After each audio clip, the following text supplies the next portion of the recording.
In Cobbleverse, there are a lot of things that I wish I knew before I really got into it.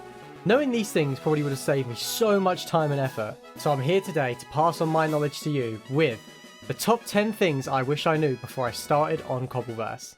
In no particular order, starting off number 1, honey is your best friend. If there is any item you're going to want to stockpile, that is honeycomb and honey bottles, because you use them to make very important stuff. If you want your Pokemon to be as best as they can be, you're going to want to craft IV candies. And what do you need for them? Honeycomb. It's also used to make extra small EXP candies, which then make small EXP candies, then medium, then large, and extra large, which is used to craft, you guessed it, IV candies. Then you have the matter of honey bottles, which is used to craft mochi, which raises EVs, Pokesnacks, and Pokebait, which can attract rare Pokemon. Basically, you're going to need it for absolutely everything. So what you're going to want to do is you're going to want to catch as many Combees as possible and chuck them into a pasture farm. Try your best to catch any females to evolve them into Vespiquen, because my gosh, it is so hard to find a female Combee. So I've just hopped to the spawn on my server and I'm looking for some Combees because I know they spawn in this area. As you can see on the little mini-map, there's some right around the corner, so we're going to go find them.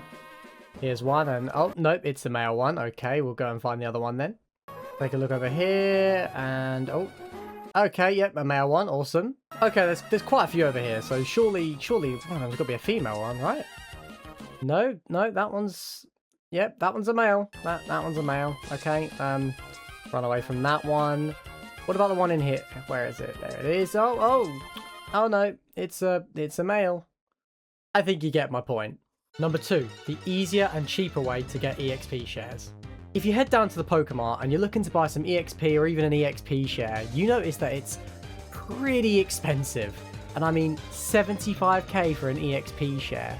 Let me tell you, you don't need to be spending that money. All you got to do is look at the crafting recipe and bang, you might have actually just saved yourself a hell of a lot of money and a hell of a lot of the time. 2 iron, 2 lapis, 2 amethyst shards, 1 gold ingot and an iron helmet. So basically, go into a cave for about 5 to 10 minutes and you've saved yourself 75k. You might as well. Number 3, storage space is key. If we open up my inventory, we can notice it's getting pretty full. And if we open up my backpack as well, there's a lot of space being used in there as well. But you know what? Let's just have a look at my chests. Okay, yeah.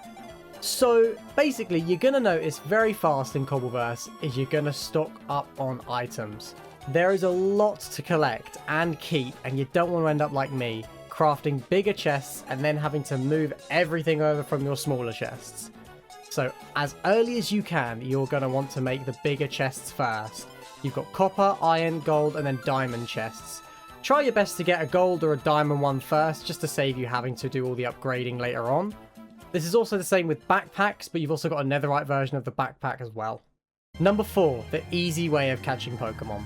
My favourite way, and arguably the easiest way to catch Pokemon, is so simple. You want to have a Pokemon that can put the target Pokemon to sleep, and you want to craft Dream Balls. The recipe's not too bad, 2 pink apricorns, 1 red, 1 blue, and a diamond for 4 Dream Balls. Although I do find just looking in chests gets me loads of them. If we look here, I've gone to the spawn on my server and I found a wild level 75 Iron Thorns. If we hover over it with an Ultra Ball, the chance of catching it is only 14.8%. However, if we put it to sleep and hover over it with a Dream Ball, we're now looking at a 49.6% chance of catching it, and that's without even doing damage. It took me 2 tries to catch it, which is brilliant for literally doing nothing else to it. This is why it's particularly good to do this on lower level Pokemon where your team is quite over leveled and even the weakest of moves will take it out. Number 5, the best way to level up Pokemon. If you're wanting to level up your Pokemon fast and don't want to be constantly on the lookout for trainers, take yourself to the end.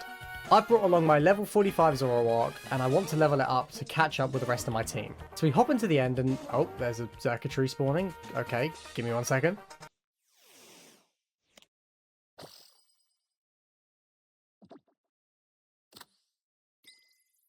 Alright, sweet. Anyways, what you're going to do is find the highest level unknown you can and battle them. Now, I know what you're thinking, but Harry, your Zoroark's 37 levels lower than that unknown. You're going to get one-tapped. That's what you think. Unknowns are exceptionally weak, and they can literally be 1 or 2 tapped by things that shouldn't stand a chance against them. So I use Night Slash here, and it takes me 2 hits to kill the unknown, and after the battle, I've gained 7,038 XP, and I've already leveled up. Keep doing that with your Pokemon, and you'll hit your level cap in no time. Number 6, the end has the best loot. Whilst we're in the end, we might as well hop onto our kilowatt trawl and just go for a fly. We're looking for any end cities or flying ships. Now yes, I know it sounds quite obvious that the end has the best loot, but stay with me. Now you're going to have to give me a minute, I've got to go and find one. Whilst we wait, I might as well show off my server. I've only just recently started up my Cobbleverse server, and I'm really wanting to get more and more people to come down and have fun. Spawn is a tiny village called Granite Mound Village where trainers can heal, shop, trade and battle each other, either in tournaments or just for fun. I hold these tournaments every Thursday at 6 PM UK time. But if tournaments aren't your thing, you can go and start your journey at the gym by battling Brock. This is a chill server where PvP's off and claims are on so you can't grief other people. This isn't a pay to win server, there are donation ranks but they only grant weekly kits of Pokeballs and cosmetics. The only Pokemon you get given in higher tiers is a shiny version of our server mascot Diglett. The founder tier is the only tier where you can claim any Pokemon you want that's not legendary or mythical, and it's a shiny of your choice. But only the first 25 people who buy it can claim it. So come down and join the server.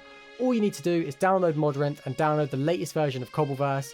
The IP will be in the description, and if you need any help, join my Discord and feel free to ask anyone there. They'll give you any help you need.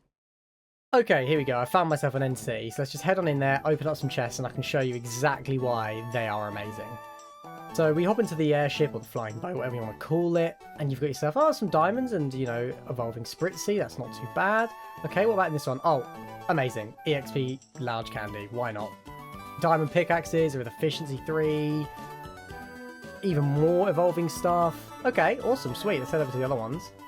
Open up these chests and we've got more diamonds, another evolving item, gold, another diamond pickaxe, although it's got Curse of Vanishing, it's not great.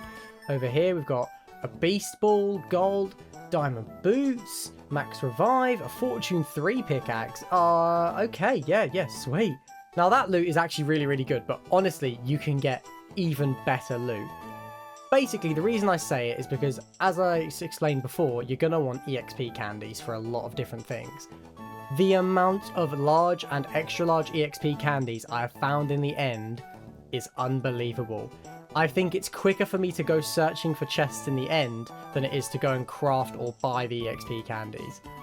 Trust me when I say, just fly around the end for a bit, open chests, and you won't be disappointed. Number 7, Pokefinder and Pokenav.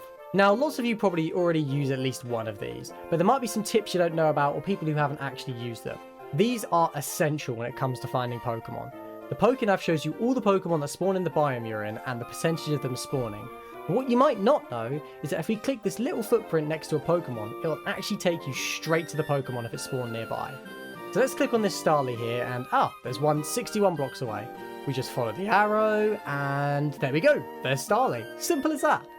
The Pokefinder is very similar, giving you a little radar in the bottom right of all the Pokemon nearby, but you can filter these down by name, and as you can see, if I type in Starly, the radar now only shows Starly. But you can also filter it by Pokemon properties, Pokemon labels, EV yield, and Pokemon you haven't caught. Number 8, do raids for good IVs. Now this might be common knowledge, but for me, I didn't have a clue until I did a good few raids. But raids actually give you Pokemon with max IVs in certain stats depending on the raid difficulty. So if we hop into this colossal 5-star raid, we'll send out Ogerpon to kill it, we'll catch it, and we'll take a look at it in our PC. You'll notice the IVs are looking pretty spicy. Granted, the HP in special events isn't good, but if Colossal is a Pokemon you're wanting to use, you now don't have to make any of the IV candies for 4 of its stats, and all that took me was a couple minutes to take it down. This is the same with lower leveled raids of course, but you only get 1 or 2 max IV stats there. The other week I did a Copper Raja raid, and I believe it was 6 stars because it was a Dynamax raid. I caught it and bang, max IVs already, saving me a lot of time and resources. So do your raids kids, the rewards are great on them as well. Number 9, making money. Now usually, if you're wanting to make any money on Cobbleverse, you'll set up a Gimmighoul farm, grab relic coins, and then turn them into relic sacks to sell for some money. So if we head into the shop here and try to sell a stack of relic sacks, it sells for 288k. Now if we chuck in a stack of PP Max, they sell for 224k. But Harry, the PP Maxes sell for less, why are you showing me this? Let me show you. Not only do you have to go and find and catch Gimmighoul, but Gimmighoul and Goldengo farms can take a very long time to give you enough coins to make that many relic sacks, even with a farm like this. PP maxes, however, crafting 64 might not take as long as you think. All you have to do is hop into a cave and grab energy roots you can find hanging from the ceiling, Vivichokes you can find naturally around the world, medicinal leeks you find along the water, and blaze powders from the nether, or you can buy it from the department store. Once you have all of these, all you need to do is get a brewing stand, get 3 water bottles and a medicinal leek, put them in there to make a medicinal brew. Afterwards, use the Vivichoke on the medicinal brew to get PP up. Then use the energy roots with the PP up to get PP max, and boom, you're going to be making money quicker than waiting for all of those relic coins to spawn. And finally, number 10, don't waste IV candies. Now, I know we've already talked about IV candies, and this might also be common knowledge to those competitive Pokemon players, but as someone who has never looked at the competitive side and I'm trying to get into it, when you're crafting these IV candies for your Pokemon, sometimes you might actually not need to max out every single IV. If we take a look at my Ludicolo, I decided to completely max out all of his IVs. There's one problem though, I actually just wasted my time making the attack ones. Why, you may ask? Because my Ludicolo is solely a special attacker. So what's the point in me having max attack if he's never going to actually use an attacking move? Luckily his IV was already at 29, so I didn't have to make too many, but if we look at someone like my King Gambit, he is solely an attacker. Take a look at his IVs and notice that his special attack is 7. There is no point in me making 24 special attack IVs for someone who's never going to use a special attack. It'd be a complete waste of resources and a complete waste of time. So always have a look at how you're wanting to play your Pokemon and what moves they're going to use, because this could save you so much in the long run. And that's the end of my list. I wanted to try and think of like unique problems I've ran into more so than what I think everyone runs into and everyone already knows the answer for. So if I have helped you, let me know in the comments below. Hopefully I'll see you on the server. Thank you and take care.